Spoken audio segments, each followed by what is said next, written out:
পারবে না, যখন বড় হবে আমার এই কথাগুলো অবশ্যই শোনো।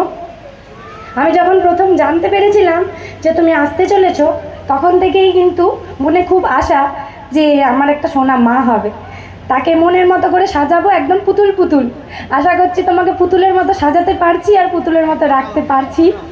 তো ঠাকুর আমার মনের কথা শুনেছেন, আর মা তুমি এসেছো। আজকের এত আয়োজন সব কিছু তোমার জন্য মা। তুমি জানো কি যে তুমি আসার আগে থেকেই আজকের দিনটার প্ল্যানিং আমি করে রেখেছিলাম, ভেবেছিলাম কিভাবে করব কি না করব। তো প্ল্যানিং সব ফিক্স ছিল, আর তোমার পাপা অনেক চেষ্টা করেছে আমার এই মনের ইচ্ছেগুলো পূর্ণ করার জন্য। আর এত কিছু ডেকোরেশন, এত প্ল্যানিং যে এটাই চাই ওটাই চাই, সমস্ত আবদার রেখেছে আমার। তার জন্য তোমাকে অসংখ্য ধন্যবাদ। সারা জীবন এরকম পাশে থেকো, আর দুজন মিলে একসঙ্গে মেয়েটাকে বড় করব, আর একদম পুতুল পুতুল করে বড় করব।